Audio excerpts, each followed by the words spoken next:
want to try with the magnet maybe? I'm thinking just shooting the same, but the lower left square. Wow. The same aiming at, but the lower left square.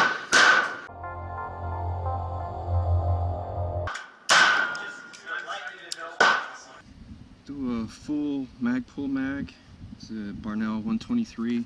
See if I could limp wrist it, get it to malfunction. Locked in secure. Fed. Just hold it gentle. Yep. Limp wristing fucks it up.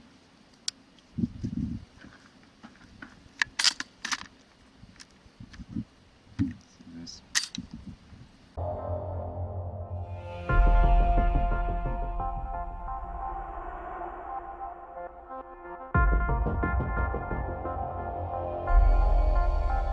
Let's try not limp wristing it.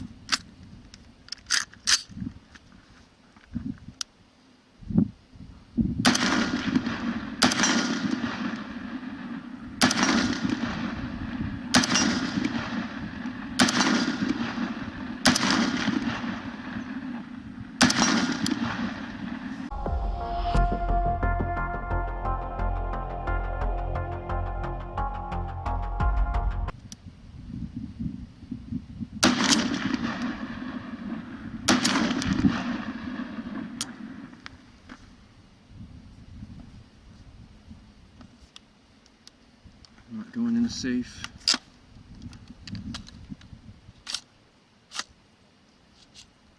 Chamber's empty, didn't strip around.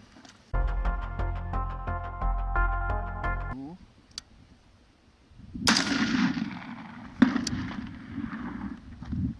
Chamber?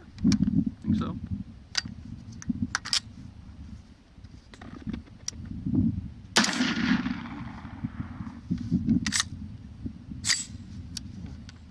Works pretty good with this mag.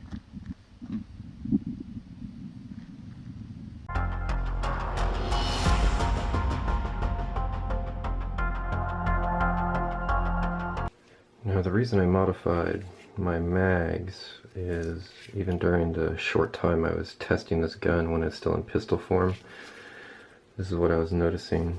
You see these two lugs right here? The finish has been worn off and it's down to the bare metal.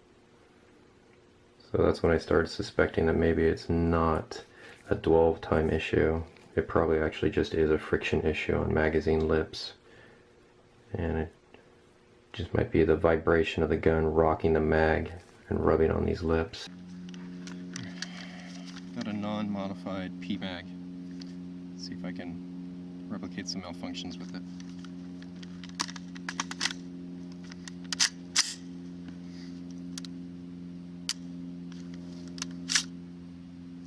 Didn't chamber.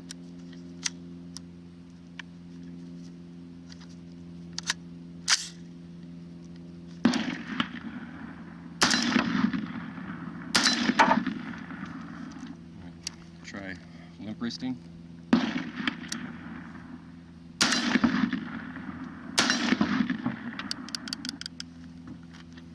So, limp wristing.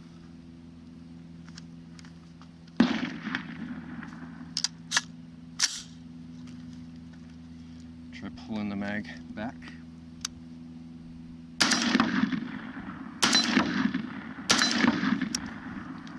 Try pushing it forward.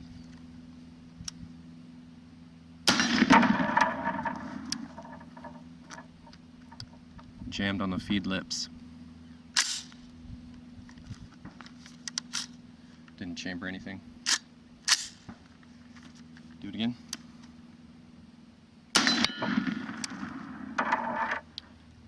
Jammed on the feed lips.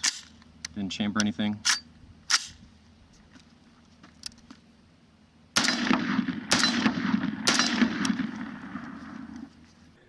So this is the Magpul P mag that I blue taped. I've never ever had it run through my KS47, not even dry firing it, because I wanted to see how it would function. Well, actually I wanted to demonstrate how it would function. And as you can see, I gouged it up pretty good, just trying to induce malfunctions. But I'll roll in a clip to prove that this mag works perfect, because I run it in one of my AKs.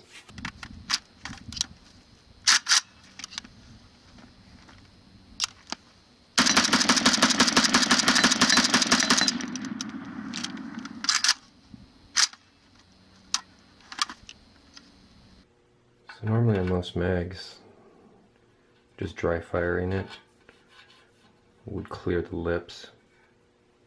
So I never had any problems with steel mags, but then when I started inducing malfunctions by rocking it, that's when I could actually get it to contact. So that's the weakness of this design. Whereas with a AK, you'd never have that issue. Got a modified Polish mag.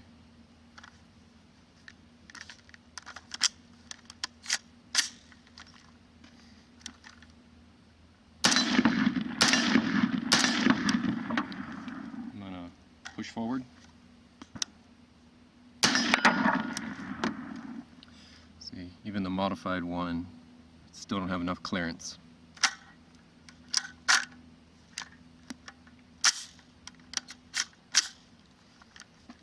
Pull backwards.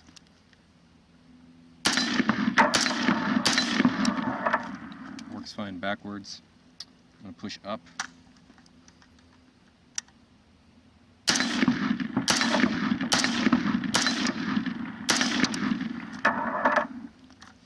So up works okay. I'm going to do up and try to pull forward, like if I was monopoding.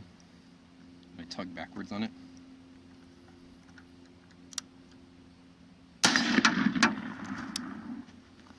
Jammed on the feed lips. Didn't strip anything.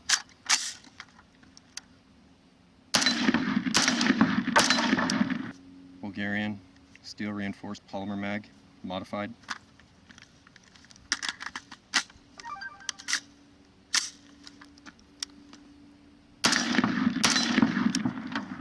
Pull forward.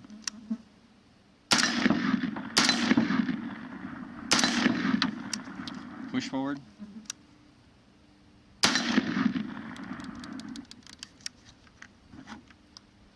Jam it on the feed lips.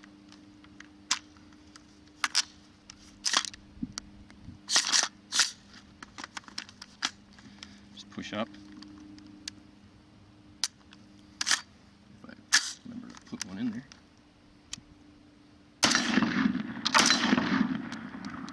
Push forward and up.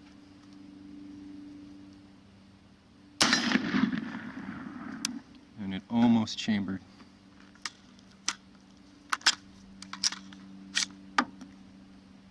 Oh, it didn't even eject. That was an empty case.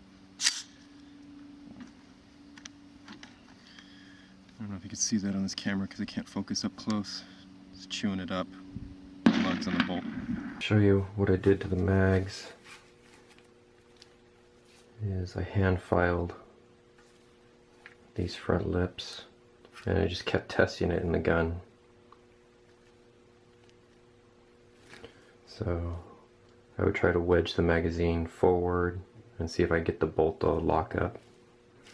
Now you want to be really careful when you're hand filing these.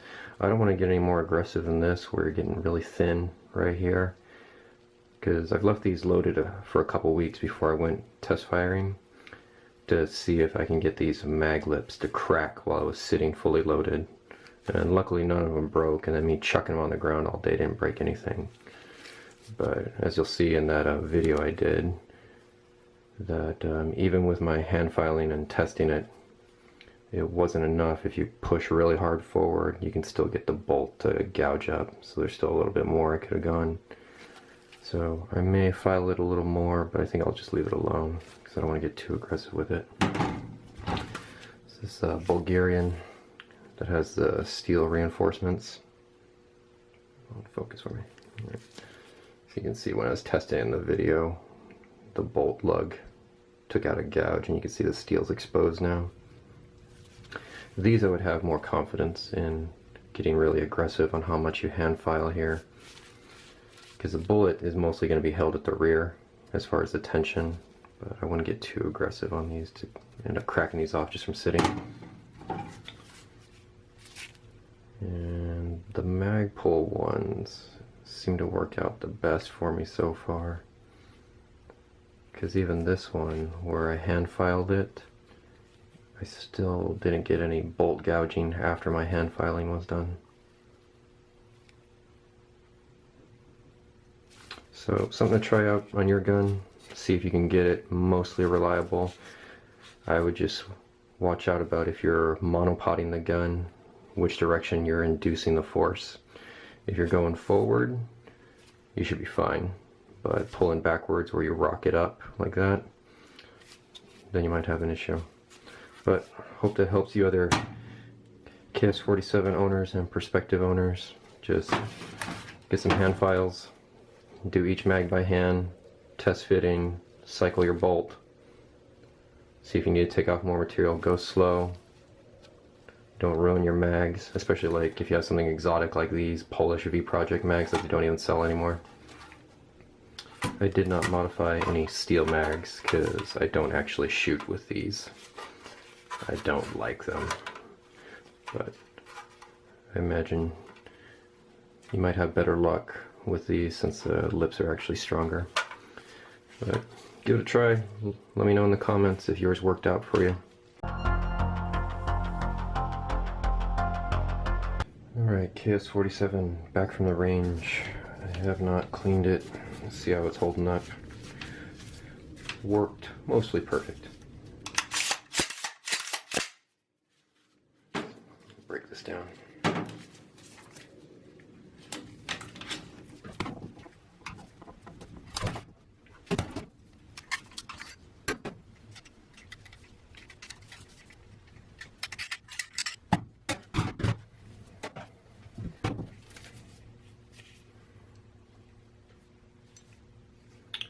Alright. Everything looks normal on my bolt carrier group.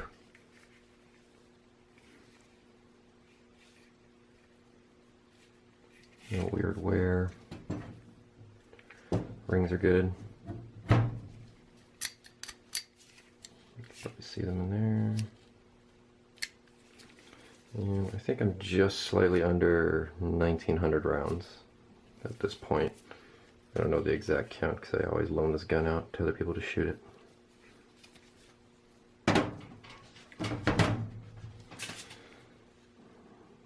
Nothing weird going on in here.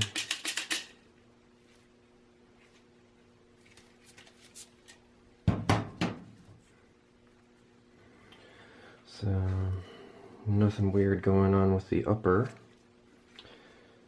That wear mark right there is when I was fitting the DDC hard charger. When I initially put it in the gun, I'd racked it a couple times just to test fit it, and just a couple racks test fitting was enough to scratch off the anodizing. So, but once you got that little knob filed off of it, that'll solve that problem. But as for where the rails rub, got no unusual wear inside my receiver. Nothing weird going on in here.